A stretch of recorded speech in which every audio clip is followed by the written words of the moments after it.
তম cadet batch আমাদের training শুরু হয়েছে 2023 সালে 4 নভেম্বর থেকে।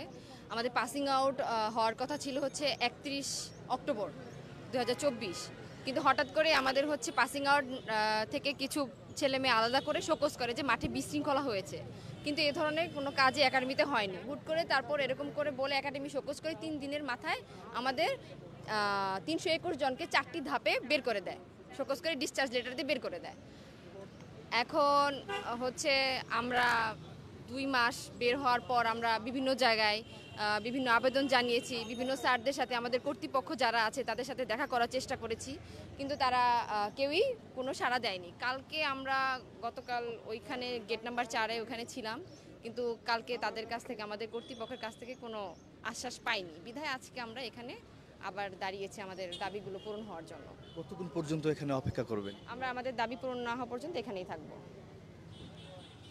দর্শক শুনছিলেন এখানে যে যারা পুলিশ সদস্য বা যারা ট্রেনিং প্রাপ্ত যারা ছিল, ট্রেনিং শেষে তাদেরকে চাকরি দেওয়া হয়নি, তো চাকরিতে পুনর্বহাল করতে হবে। সেই পুনর্বহালের দাবিতে কিন্তু বাংলাদেশ সচিবালয়ের সামনে যাদেরকে দেখতে পাচ্ছেন তারা কিন্তু এখানে মানববন্ধন করছেন। আমরা আরও কয়েকজনের সঙ্গে কথা বলার চেষ্টা করব।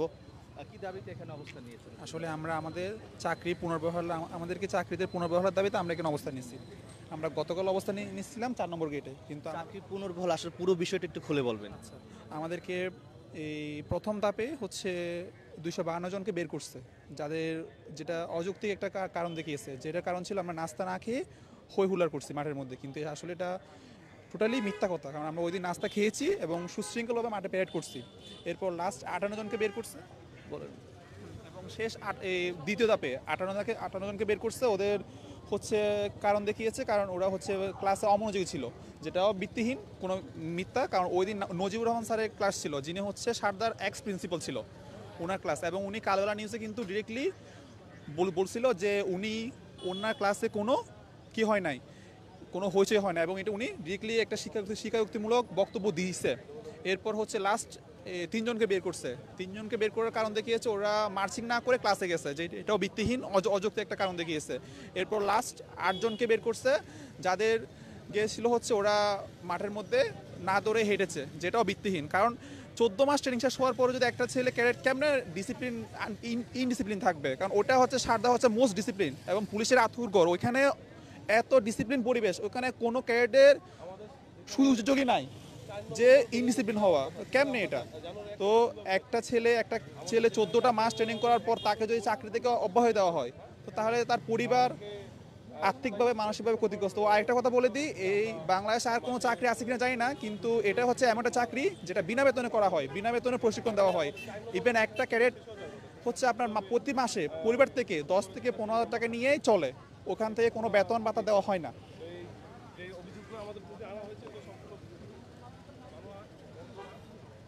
দর্শক যেমনটি দেখতে পাচ্ছেন, দাবি মোদের একটাই, চাকরিতে পুনর্বহাল চাই।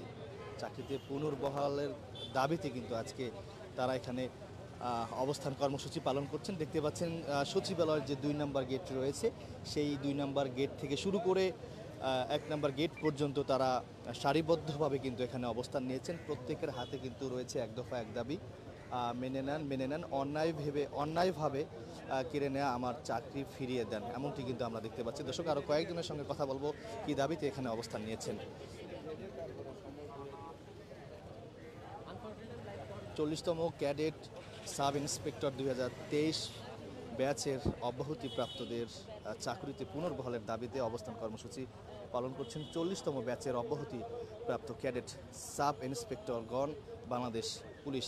একটু জানার চেষ্টা করব কি দাবিতে আজকে সচিবালয়ে অবস্থান নিয়েছেন। আমরা গত কালকের মতো আজকে সেম অবস্থান কর্মসূচি নিয়েছি, সেটা হচ্ছে আমাদের চাকরিতে পুনর্বহালের দাবি।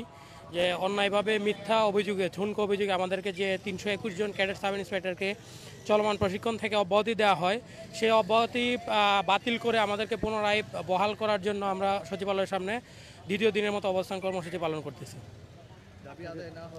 জি, আমরা দাবি আদায় না হওয়া পর্যন্ত অবস্থান কর্মসূচি পালন করব।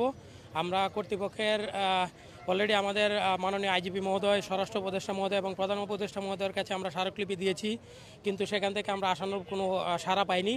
আমরা তাদের দৃষ্টি আকর্ষণ করছি যেন আমাদেরকে পুনরায় অতি দ্রুত আমাদের চাকরিতে পুনর্বহাল করার ব্যবস্থা করা হয়।